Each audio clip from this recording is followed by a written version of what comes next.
I have that script. Hello, everybody. I am indeed Gina Murphy-Darling, and most people, I mean, literally people call my house now and say to my husband, is Mrs. Green there? Is this Mr. Green? And I'm like, well, I am now. He's on this journey with me. You know, I love to do public speaking. I was probably born talking. I wake up talking, and I usually don't have notes, but I did bring them this time because there's some really important information I want to share with you and fully disclose that I have whirling dervish brain and CRS, which is can't remember stuff. So that's what I use for public speaking. So I have notes that I'll refer to. Don't worry, I'm not going to read a really long, boring speech, but I really do now wake up every day wondering what I can do to make a difference. And I feel that's a calling, and I feel very blessed. And I feel that there's an urgency to my message and to the message of others. And literally, we come up with all these cliche sayings about pumping up the volume. We want to pump up the volume and just raise people's awareness without being Debbie Downer, which I'm going to be in the beginning. I'm going to be Debbie Downer here for a minute. So you just have to eat your food and swallow and get used to what I'm going to tell you. What happened to me when Camille and Joanna asked me to talk to this group about waste is like not something I should probably share. I'm like, oh my goodness, I'm going to get to talk to a group of people about waste. That is not a normal person's thinking. But I was very excited. It's like, oh my gosh, a captive audience, and they just won't get up and leave. So what I do is I interview people from all over the country and soon the world about any issue that you can think of sustainability, from water to solar to green burials to safe cosmetics to disposing of waste in your home. And I don't personally do all this, but Facebook, Twitter, Instagram, YouTube, I mean, I have done some of the worst YouTube videos that I hope never go viral. That's what I hope. And I love it. I love it. I love my team. So here I'm going to start with some of the Debbie Downers. Our challenge as a country and as a planet is really not about waste. It's about massive consumption. And I'm not standing here in judgment about any of it because I am a consumer. What I can tell you is when we get to the show and tell part, that we have changed so many habits in my world and in my family's world, and I learned from my grandchildren. So I love facts. And I want to start with, if we may, where's our wonderful tech support? I want to start with a short 3-minute clip that I hope does not disturb you, but I hope it gets your attention because everything I'm going to say, you can see begin with the end in mind. So let's see this for a minute.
we have the courage to face the realities of our time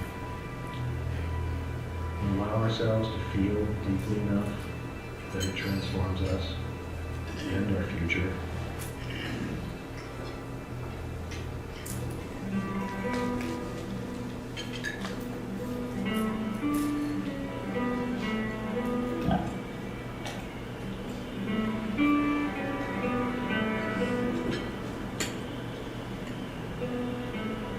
Come with me on a journey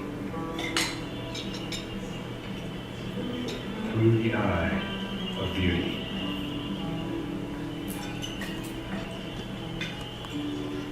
Across an ocean of grief.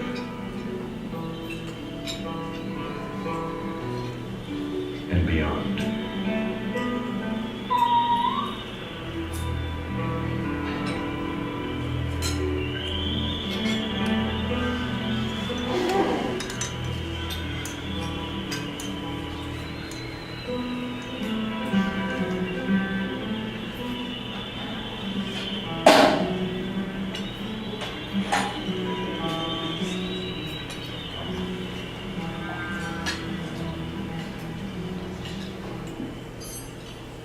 So that's a big wow.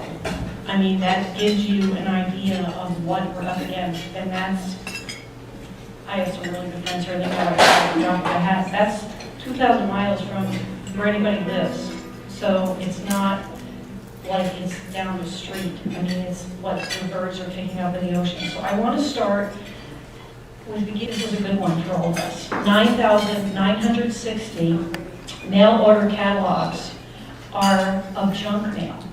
9,960 are printed, shipped, delivered, and disposed of every 3 seconds in our country. Think about these numbers. So when you're talking about recycling, as I say from my Jersey roots, forget about it. Think about reducing, and I have some answers for you. 1.14 million brown paper supermarket bags are used in the United States every hour. Millions and millions and millions, and they come from trees, and they need water to produce them, and they have to be shipped, and it's all part of that. Okay, 100 million trees are cut down in the United States yearly to make paper for junk mail. I got the mail today, and it was full of junk, and I have done everything I can to get rid of my junk mail, and I stood by the recycling bin, and I had one piece of mail for me, and the rest was, it was Tuesday's junk mail day. So where's it all going? Like, where do you think it's all going? That's what I ask people. I didn't think about it 8 years ago. It's like, I'm recycling. You know what I mean? It's going somewhere. It's not my job. And what I know now is it's got to go somewhere. The waste has to go somewhere. And the massive consumption is the point at which everybody in this room can make a difference. It's got to go somewhere. And we have to start living consciously. It sounds so cliche, but everything I do now, I'm a little bit manic, I admit that, it's evolved over time. I was like other people, sometimes you don't want at your party. So I'm sitting there looking at the paper cups, paper plastic, and I haven't started twitching yet. But I start thinking about, you could so do this party in a wonderfully beautiful way without consuming massive amounts of waste and throwing it all in 3 tins of trash. I have a Rotary function at my house about, a month and a half ago, and my husband and I set a goal of having less than 1 trash bag for the party, and there were 72 people, and we had like half. Because we used real plates, we used real glasses, we used pitchers of water. We did not, somebody brought water bottles over, and I said, are you kidding me? Seriously? Dude, get those in your car. They're not coming out of my house. So we did that. Okay. So we have to think about where it's all going. I just went to a conference in May at Monterey Bay Aquarium for Seafood Watch. And a lot of where it's going is the oceans. And not only is it killing the fish and killing the birds, that's like worst case scenario.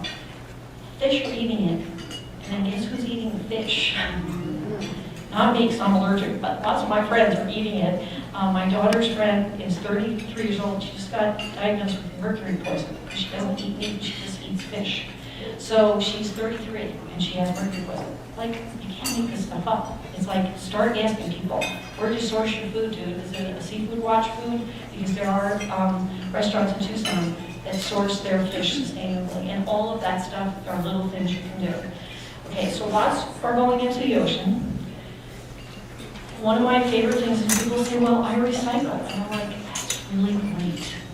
But the greater thing would be reeling it back in a little bit and not recycling, but reducing and using your plastic for an emergency only. Like if I have to get a plastic water bottle, I wear a disguise going into the stores. I'm barely kidding, okay? So landfills, we can't keep up. And remember, I'm just talking about the United States. If you want to go globally, I can show you films that'll make you a lot sicker. They're like so disgusting and reprehensible that you think this can't be happening on our planet. But I have to start with Debbie Downer and end with Polly Positive, and that's what I'm going to do. So one of the things that I think people like, and I hope that you like it, is I really give you a look at my personal life. I'm very open. I have an open heart. So I wanted to show you some of the things that I have done in my life that I've changed and that make a difference. So I never leave home without it. This is green bag, but I have several in my purse. So I was in the mindset, like if you go to the grocery store, you bring your bags. If you go to Target, you forget because you're not in the grocery store. So I put these in my bag. I have other ones like Chico's and other brands that I keep in my purse that are light and little and squishy so that I never, ever have to say yes to a plastic bag, because that's kind of the declaration you have to make. It's like, it's not okay, it's like ever, ever, ever. This bottle I'm so proud of, because when I first started the Mrs. Green journey, I had no flipping idea where we were going with this and what I was doing, and like, you're 58 years old, which was a long time ago, and I'm like, Mrs. Green's World, really? So there was a contest from a company in New York City for a swell bottle, okay, and these bottles, I don't know if any of you know Sheila Cressel-Crowley from Bookman. She's the VP of marketing there. These bottles are double insulated, so I can leave it in my car for maybe 12, 15 hours and come out and drink it, and it's ice cold. I can tell you a little secret. It's home a lot cheaper at Bookman's than they do online, even though I love Sarah. Support the locals. So this bottle, there was a contest to name the bottles, and one of the members of my team got on it. And this bottle is called Mrs. Green, and it's the only bottle that's named after a person. I mean, you would call me one an option. That's another part of it. And this is a very personal story that I probably should have the sense not to share. This is a recyclable, people, okay? We all use them, okay? So here's my funny story. I was in a hotel in Phoenix. Finished a roll, put it in the trash, this in the trash, because I'm out of town. I woke up and I thought, oh my God, you can take that home. So I'm so glad there was no hidden cameras. I went to the trash and I got the toilet paper roll, this out of the garbage and brought it home, because that's how nutso I have become. So that's a personal problem, okay? Parties. I am 97% finished my book, and one of the chapters is it's your party and I'll cry if I want to, and I hope people laugh when they read that chapter. So I started reading about waste at parties and events, and I started thinking, I love cute cocktail napkins with fun sayings on them. I mean, it's a total chick thing. My friend Lynn Duesenberry, she has like, I think a whole room full. And I thought, we're just throwing them away. Like, seriously. So I started buying on sale little cloth cocktail napkins for when I entertain. It's funny to watch people's reaction. They're like, they have like chicken wings on there, organically grown and of course certified cruelty-free chicken wings. And they're looking at it, can I really use this? And it's really fun to see people's reactions. So parties, I thought, here's a group of women that entertain, and some men, thank you so much for showing us, that parties contribute hundreds of thousands of pounds to the landfills just around graduation time. I mean, think about how many graduation parties there are with every kid from 8th grade, high school, and college.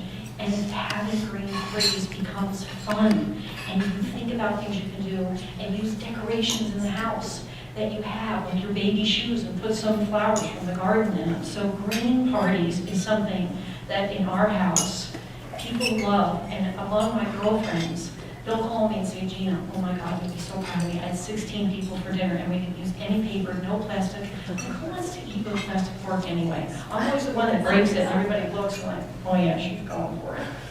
Okay, here's another thing. And I have many products that I believe in. There's somebody here from Arbonne that really started me on my journey. Just simply buying bigger containers of healthy products makes a difference. Because you're gonna buy it anyway, and these last forever. Like sometimes you wanna change products because you are like wanting to try something new. So I went from the little size that has to be replaced and the plastic goes in the landfill. Aveda happens to have a very aggressive recycling program, so Aveda is a client of mine, and I believe in their products, and I believe in what they're doing for the planet, so that's another thing Mrs. Green does. Okay, I didn't bring the used book, okay? This is foot scrub from the farmer's market. Yes, I'm sure you know those guys at the farmer's market at St. Philip's. These two guys that are just so cute, and they do just an unbelievable business. And this is made out of all natural ingredients, essential oils, and it has walnut seeds in it.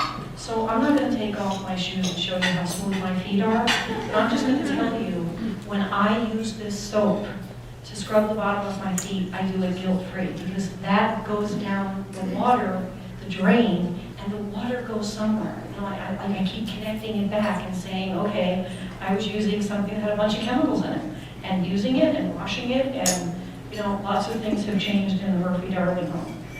Okay, this little cutie is I put next to my desk, and I brought it as is because it's my recycling that's next to my desk. So when I am up at the, you know, in my home office, and I don't want to walk all the way down to the garage, it's not like I live in a 6-mile house, but you know, I'm busy.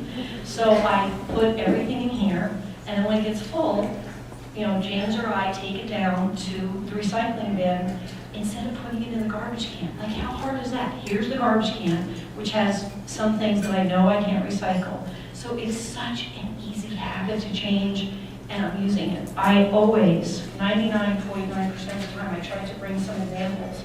I use both sides of the paper. If I mess up, I just put it back and there's recycling. So if I have to print something, I use 2 sides of the paper instead of using more paper because of the massive rings. I was going to tell you statistics on that, so that's another little thing I do. And, okay, I think I've covered all, like some of this is trained very personal private habits. So there's other things that you can do in terms of waste. Bill and I had a really great conversation before everybody got here, and believe me, trust me, you heard it here if you haven't heard it already. The next wars in our world will not be fought over oil. It will be over water, and it's already happening everywhere. Because we can't believe that you're not going to be able to go to the tap and turn the water on, but I have been with scientists who have seen the future. They have a crystal ball about what's happening, and they are spot on. Wasting water. I have a game that I play with myself, and I time my showers with my phone. And I see if I can get it under 5 minutes. Well, of course I can. Like, what do you do in the shower for 15 minutes anyway? Not anything I ever wanted. So we have this whole thing. I changed my clock. So the other day I saw if I could do shower in under 3 minutes, okay? And I did, and I was clean. And everything got taken care of. So that's changing your habits for sitting there. I mean, my daughter came home and I was like, what are you doing? Like, seriously? What if we had no water? Are we all getting it out of a bucket? Get out of the shower, and they're changing their habits too. So water is huge to me. It's another thing that you can do. I used to leave the water on when I was brushing my teeth. Like, who cares? It's not expensive. Well, don't do that in my house. Don't even let me be at your house if you're doing it, because I just walk over and just close, turn the water off. People, I go to houses, if their 16 paper towels aren't giving me Tourette's, then I'm watching how their water is running, and they're going over here and cleaning this. And once you start living consciously, I don't say anything. I don't act like I'm a really unpleasant guest. I just try to quietly take the water off. Or sometimes I do. I am an unpleasant guest. They're like, oh my God, she's coming. I'm totally paranoid. So that's another thing that I have to do. Never invited me. It's really bad. I will not go in there brushing your teeth. So what can you do? I've kind of hit on it. You can really, if you do nothing else today, don't ever, just say I'm not going to use plastic bags. It means sometimes that you have to back out to your car, get extra exercise. It means that you might have to carry things in your hand, which we do. I mean, it cracks up, and sometimes like people checking us out think we don't like them. I'm like, oh no, I just don't really want to use any plastic.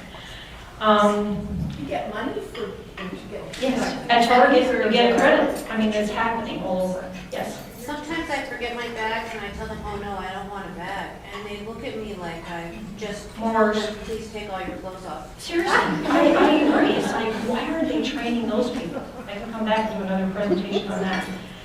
Another thing that you can do is a pain in the neck, and I did it. Like, how many Chico's, Victoria's Secrets, Land's End, blah, blah, blah, blah catalogs do you get, especially around holiday time? So there's a website, and you can email me, or this is not hard to remember. It's called catalogchoice.org. And it takes time. It's a pain in the neck. You have to go on, and you have to tell them each catalog you get. And I can tell you this, Victoria's Secret will not accept a note. You have to call and say, please stop getting the catalog. Send me those little gift cards, that's fine, but don't send me the catalogs. I'm okay with that. Okay, online billing statements. These sound so obvious, but I still have some where I get bills in the mail. And I'm telling myself, Gina, you're Mrs. Green. I hope nobody's checking your mailbox. Yes? Why, when I wrote to all the council people and the mayor 2 years ago and said, I'm online with my bill paying, why am I still getting a paper statement? Nobody even responded. I don't know, Katie, you want to take that one, or did she leave? Yes. Katie, not put down spot, Katie. I'm so kidding. I just couldn't believe it. I just couldn't. I get my water bill online, and I get my electric bill online. I can tell you that. I don't get any statements. My water bill. How does the city still send? Yes, my water bill comes, I'm not kidding. Water and sewer? Only if you have a credit card. I don't. Water bill, they're asking, does anybody else get a water bill online? I'm not kidding.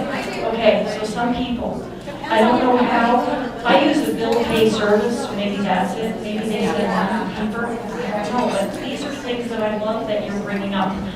Okay, packaging. Oh my gosh, I mean, just if you're sending packages, if you own a business, don't use those disgusting peanuts.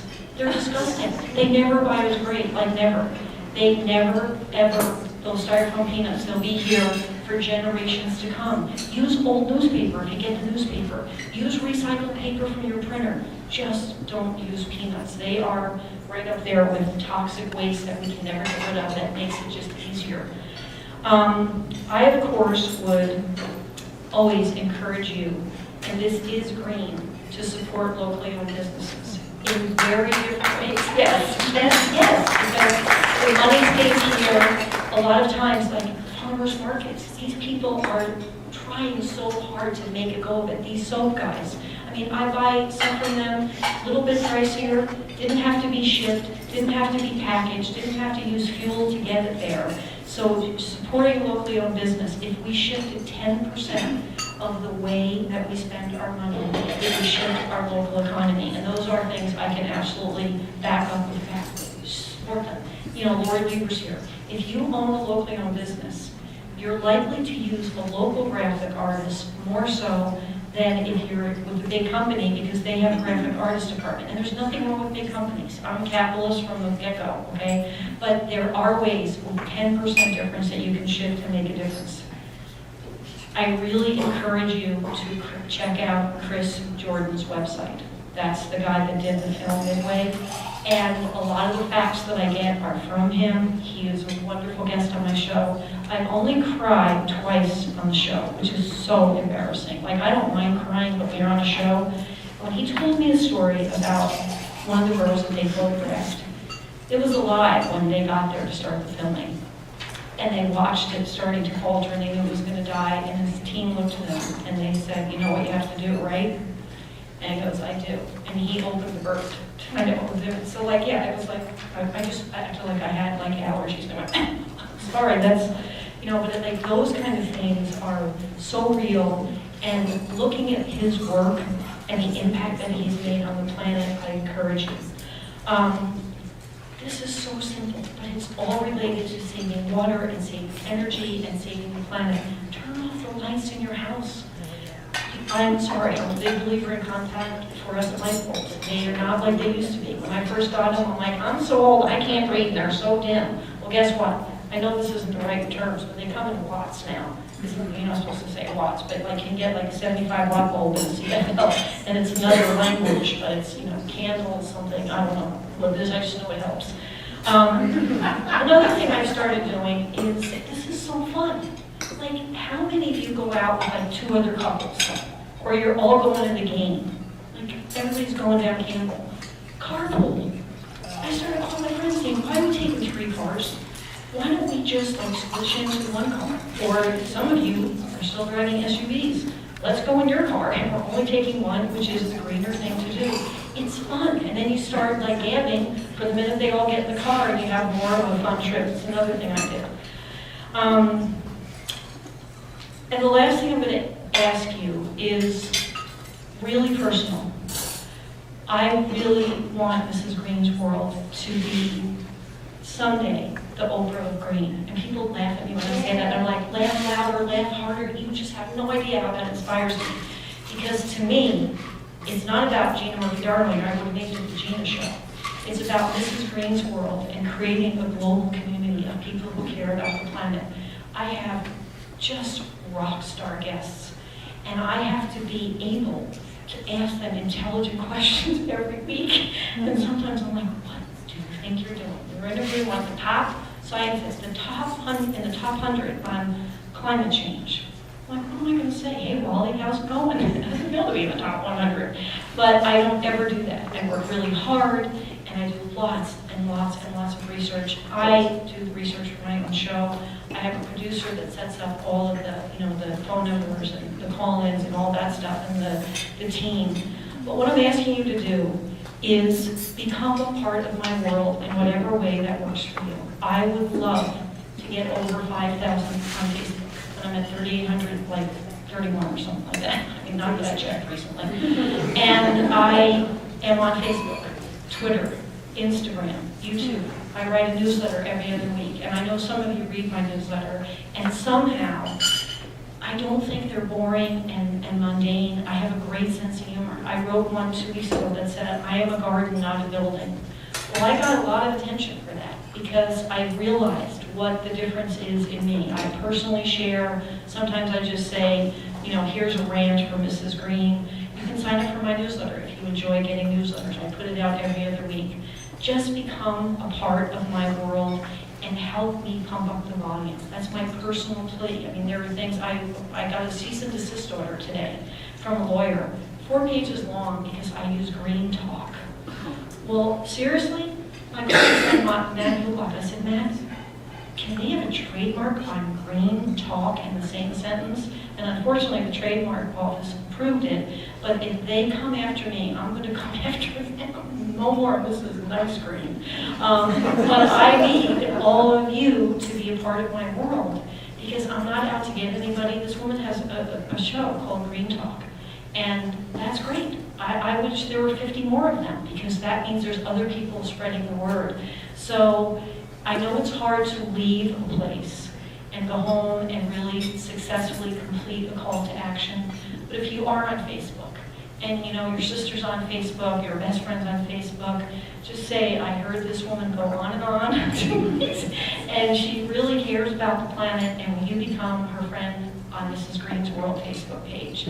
And it will help me. I love to see the numbers go up. And it's not my face on that page. The face that's on there is going to change actually, because I don't like my logo anymore. There's a new logo coming out in September. I'm ready to grow up.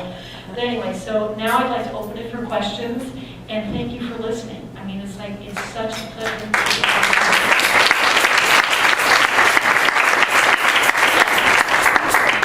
It's a suggestion. I lived in Flagstaff 27 years in association, in different associations. And when we came here to Tucson, my husband and I, we decided not to live in association.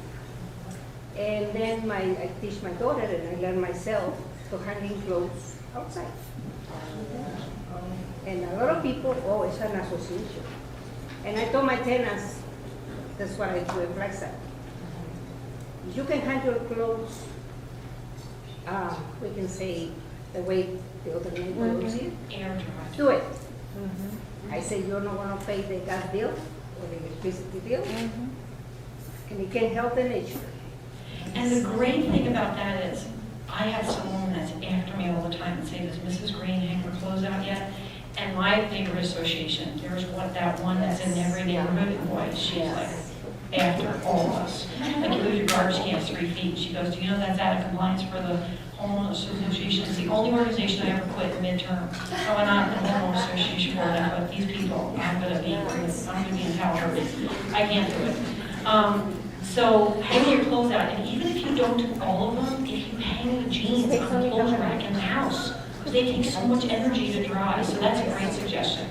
Yes, One of my main questions would be, do you think that learning to do personal gardening, or have someone who's like a personal gardener come to your house and advise you on, Tucson's not exactly the greenest gardening state in the country, but finding out a way that you could provide yourself and your family with some items that you could grow? it's one of the best things But you could do. Okay, there's a website, I'm gonna tell you on Facebook. I'm gonna Okay. tell you, it is so awesome, and it's called Tucson Backyard Gardening. And it is one of the most active Facebook pages, and sometimes they'll put a post up about my show, but they are a community. And they say, I have this bug, I've written to them, I have this bug on my plant, what is it? And believe me, they know. And they are, you would not believe the stuff they grow. And they But I tell want you them where to to grow it. I want you to come and do it for me, because I'm not very good at it. You know what, I'm right there with the kiddo. She doesn't have a clue, that's what she says. I can grow basil, and that's. I want a Sherpa, so I'm right there with you, I'm not doing it. But you know what, if you probably put it on there, if they knew of anybody that would come and help you, there's all these people that are doing aquaponics and hydroponics. I think Tucson Backyard Gardeners would help you. Okay. It's a great site. Thank you. Yes, yes. Have you talked to any? Put my coat on. I'm pretty loud. Okay. This is one of the things about my half marathon, and I am not kidding. I would have quit, but I was wishing I didn't hit my truck, and she said, Gina, you're not quitting. I tell that story, I told that my daughter's going on it. Nancy pulled me over the finish line. I'll never do another one again, so there you go. Say something. Glad I saved you. And now can I remember the question? You have CRS too. Did you talk at all about companies that greenwash and that say or sound like they're green, that, you know, look like they're green, but they really, really, really use a lot of energy? And It's really awful. it's awful I mean, what it's happens, awful. and she has the shameful, in fact, I just sent it to somebody the other day that has COPD, and I said, you need to see all the different things that are out there that sound green that aren't, and she has information on that, but one of them that I see a lot is bamboo, and bamboo sounds very green. It's very green on the floor and on counters and on, you know, things that are structural. It is not a green product when you buy it in sheets and clothing and so forth, and shirts. Just keep that in mind when you're looking at things, that if it sounds like it's really a sustainable fabric, in many cases it's not. It uses lots and lots of chemicals Lots of water. and lots of water, and chemicals go into the land and the water is just washed away, because those are hard substances and they need to be broken down to be soft. So just keep that in mind as you're looking at things, because what sounds green is many, many cases not, and they use that term, and they use it very loosely, and I know you could talk And more about it, don't but I want to believe make sure you do that. commercials, like this is not our first rodeo, right? Don't listen to commercials, Google them. I could not do what I do without Google. And I Google what, my show's not political at all, but I Google the far one side and the far other side, and then the disclaimers, and I do a lot of cross-checking. Because, and I will say it, like, I'm not convinced that S.C. Johnson is a green company at all. Method, I'm convinced they are. I mean, we buy Method products at Target, and I can't find any scoop, no scuttlebutt, not even a smell of anything bad, not a hint of bad practices. So I use Method, and they have it at Target. How about seventh generation? Seventh generation, I think Good marketing. they have good marketing, but I'm neutral because I don't know enough. I think some of their products are good, but I got emails from people that are really what I call deep green, really deep green, and they said, pick up the label, behind the label of some of the S.C. Johnson products. So I think that they're doing some things going in the right direction, and we have to applaud them too. You know, it's one of those questions where let's move in a greener direction and help shift the planet. Yes? I know that a lot of stores have started giving, a nickel or whatever to bring your own bags. Are there any companies that are like charging people a nickel to get a bag? Because it seems like it would be. I am pretty sure that in LA they're definitely charging. Because my daughter lives there. In Tucson. In Tucson, I don't think there are Or any any big stores. companies like Target or. No, but it's usually governed by, you have to have some type of city ordinance. I mean, it's legislation, so they can't do it. And you know, like in Hawaii, they did a plastic band bag, and because they showed what was cleaning up. But it is, I will tell you this, because someone who I really respect, named Darren Beal, who started Recycle, told me there has never been one recorded example of a city or a town that went, that banned plastic bags without some type of action, some type of government action. That never has would San Francisco voluntarily say, we're not using plastic bags. Unfortunately, that's true, but there's hope. Yes. True confessions, I don't compost. So my question for you is, what do you do with your actual trash?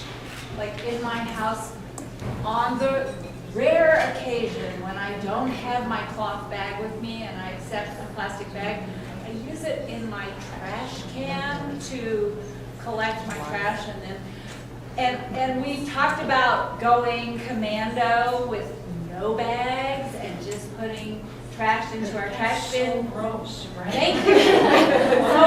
So my question for you is, like, what do you use for your non-biodegradable, non-recyclable, non-compostable stuff? And I am truth in totally revealing. We buy the Glad bags that are now biodegradable. And they're a little bit more, and they say biodegradable on them. But the most important thing that I can go back to is the amount of trash that we are producing is so drastically reduced. And people say, oh my gosh, look, I'm so proud. My recycling bin is way fuller than my garbage can, which is great. But on the other hand, the really great news would be they've both been drastically reduced because they're not filled with plastic bottles. Yes? I did something very brave, and I got rid of the kitchen trash bag liner, and I experimented with, I got those paper bags that they put in the panty liner things. I found them both online. And at first I was kind of hesitant, but I've thrown stuff in there that's pretty wet, like wet paper towels and stuff like that. They have not broken. What are they? What do you say? It's wax bags, wax paper bags. Wax paper. Like they're like about the size that they use and they put in the bins for sanitary disposal. Where do you find them? I don't even remember, I found them She steals them out. She steals them. I recycle them, and so this is I started this trash can. I found a trash can, like if I spread them out, they'll kind of stand up in there. And But fill how the whole great is little that? trash can, and I mean, it's that's so really great. exciting. And I'll share that story. So Gina, I'm from Ohio originally, and all of my relatives who are farmers still burn their trash. Right. They all still put their trash in a big trash can out on the farm and burn it. Well, It's so good, man. I mean, if you knew, like when that report came out about 2 months ago about the particulates in the air, 400 particulates of carbon, it's like, you guys have no idea how bad that is. And I don't know how we're doing on time, Camille, but I love the questions. Are we okay? Yeah, we're fine. Okay. Yes. Yeah, I remember when I was a child, the city of Philadelphia, we had family friends who lived in Philadelphia, and I was about 6 years old, so that was about 52. The city of Philadelphia, the whole city used to recycle everything. They were required to separate their food, and then they had people who picked up the food and fed it to the pigs and animals. Healthy food. The whole city did that, and it was required. And even when I come from Queens, but I grew up in a farming community in the summertime, and I've been recycling things forever. I mean, Sally and I are friends, and we're like, don't you dare throw that. My biggest thing is that I use paper napkins.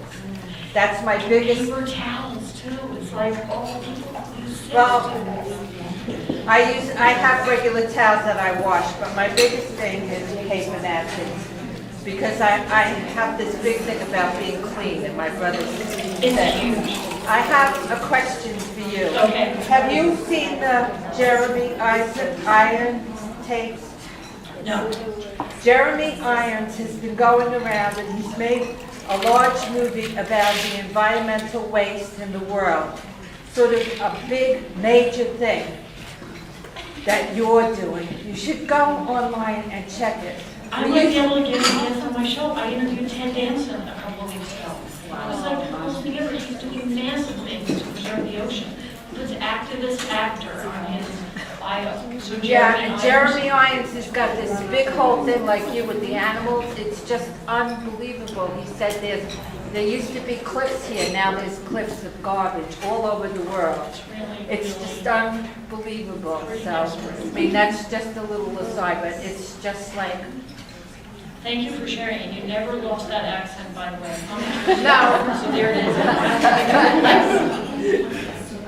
I came in a little late, so forgive me if you covered this, but did you address at all sanitary products for women? Well, I want to know where you're from. You're not from Tucson I'm either. from Sequoia. I'm from 117 on the Garden State. I can think about it around. So I remember in college being introduced to, some different things. The Keeper, you heard of that? Yeah. So is there any kind of movement in that area? The good news in my world is that there are lots of really important movements and people living more consciously. I can tell you it's not exactly, but it is kind of the same. The problem with children's and adult diapers, so it is a huge issue. So they're making progress on that because we have lots more older people and we don't have as many babies, but we have far more aging population. So where is that all going to go? So I feel like anything where I'm looking for hope, there are movements and passionate people doing their part, and I like to highlight that. Like I mean about getting Jeremy Irons on. Yes? So I was just wondering if you could maybe address the food issue with, the runoff from farms, and it's actually a major issue. It's The fertilizer. I'm just The going on fertilizer, record here yeah. saying, It's like, it makes me so I would angry. love to get, this is so bold. I would love to get invited back maybe in 6 or 7 months and do a whole presentation on food. Because my next show that I want to start, that I have as a dream, because an entrepreneur's never happy with what's happening today. It's like, what can I do next? But I want to start a second full-time, every week radio show called Why Should I Care? And I want it to be all about food from the earth and food from the oceans, because it's so awful that I can hardly talk about it without And I think crying. it's just people don't know. No, they That's don't. the biggest thing, is we're They ignorant. really, So when you really get don't. educated, you're like, oh my God. this And is I horrible. get so angry sometimes. It's like, I did not sign up for this. I did not say it was okay. And I will tell you, I just interviewed the president, the regional president of Whole Foods. And I asked, then I called the head of the Organic Valley Farmers Association, the largest contingent of organic farmers in the country, 1,800 members. And I talked to Teresa Marquez about Whole Foods. And she said, everybody in the world is watching Whole Foods because of the courage they have. They're going to do GMO labeling in 5 years, genetically modified organisms. They're on track. And you know, this guy, he was, first of all, he was so cute. And I interviewed him on the phone, but I saw his bio. And he just said that for Whole Foods, I mean, it's look at Whole Foods, to change their suppliers. They said to their suppliers, if you do not identify what's in your food and fully disclose whether it's a GMO or not, we're not going to carry you anymore. Well, do you think suppliers want to be carried by Whole Foods? They're clamoring. So he said it's going to take 5 years. They announced it in January, and they give updates on their blog. But this woman, Teresa Marquez, who I have a heck of a lot of respect for, said we would be nowhere without a giant like Whole Foods. So it's a little bit pricier, and I say give up a latte, go buy your chicken at Whole Foods. Okay, yes. A really good friend of my mother's was married during World War II, so there was a lot of rationing and crisis, and I'm really close to her too, and she said that during the war they had this motto, and it was eat it up, wear it out, make it do or do without. I love it. And when That could be in my newsletter. eat it up, wear it out, make it do or do without. And when things got really snug for me financially, I started saying that to myself, because anytime I needed to do a new project, I'd say, okay, I want to do this project and I can't go buy anything. I cannot. That's my rule. I'm going to find everything I need in my house to do whatever I'm going to do. And it's so admirable. You know, I'm going on this big trip to New York, which is a big deal for me. I'm from Jersey and I worked in New York City, and that I'm not going on a shopping spree to go. I mean, this dress is New York fine, and I thought I'm not going to go spend money to be in that mode. And I will tell you this: I wear this dress that I get the most compliments on. It's kind of like a, you know, alder fox dress. You know, like what am I? Puma, not a cougar. I'm a Puma. And, so I wear it. People say, "Oh yeah, that's really nice." And I got it at Goodwill for $12.95. They're a client of mine. I shop there. I get stuff for entertaining there, and I'm proud of it. I say, oh my God, I got it at Goodwill. I might not have said that 10 years ago. Now it's like, wear it with pride, and I get a lot of really cool things at Goodwill. Yes? I'm a middle school teacher, and my colleague and I do a lot with sustainability, and there's so much more than just recycling and our big push is the water bottles, because we do want our kids to hydrate throughout the day and it's hot. And a lot of times it's more expensive. How do you justify, I know we all have water bottles that we can bring that are like yours, and I love that, I'm gonna buy one, but you know, they're trying to show them out that you think that's more expensive in the beginning. It might be more expensive to go buy a $10 water bottle, but in the long run, how much per gallon are you spending on the water bottles that are, you know, but how do you get the younger generation to buy in? Because they think just recycling is good enough, and there's so many more steps that we need to go beyond that. Do you do anything in your, and I'm sorry, I'm not familiar right now with your website, but I sure will be. Do you gear it towards teens? Okay, so, you know, I talk about my dreams. I have interviewed kids as young as 9 years old on my show, and I am a grandma. Like, I think of myself half the time as Mother Earth, if you want to know, in my fantasy world. And kids love to sit on my lap and on and on. So, to me, there are lots of kids doing really incredibly amazing things, and getting teachers like you to get them engaged and getting excited. Okay, who was telling me, where are you sitting, about your daughter that was really getting you, yes, there you are, Arba, getting her daughter comes home with lots of information. She goes to a Montessori school, and from where I sit, more kids are getting it than people my age. I I mean, that's what I think is sad. So we have to keep trying. And, you know, I look around, there's a very diverse demographic here in terms of age, but I took a thermos to school. I mean, a water bottle. And I can do a cost study analysis for anybody who wants to bring it on to me about what's more expensive, just in money, not in impact to the environment, of water bottles versus a reusable bottle. I did a cost study analysis. Chapman is one of my clients, and they have a Going Green team. And we did a cost study analysis of their plastic water bottle use, and believe me, changing the culture of car dealerships, you know, they have 7, has been a very big challenge, and they would be standing right here saying it, trying to get the car salesmen to use the reusable bottles themselves. And we bought reusable bottles for them, but the money that they spend a month on water bottles just for their staff, I said, look at the numbers here, dude. You know, you want to save money and really care about the planet, so it really is cheaper to do that. Yes? Just a quick question. I've heard that the recyclable, the bags that are supposed to break down, just break down into little pieces of plastic that don't completely... Absolutely true. And I mean, I say this because I'm 62. I double dog dare anybody to find evidence to prove me wrong on that. I believe, from what I've read over the past 6 years, that the very first plastic bag is still out there somewhere. The particles break down, and they are petrochemical, and they never biodegrade. And one of the people that can fight with me on this fight is a friend of mine, Jason Tankersley, who owns the Fairfax Companies, which is, you know, they make green waste and they take post-construction waste, but he's brilliant, and we have gone down the rabbit hole on the internet. Plastic bags are with us forever. And the thing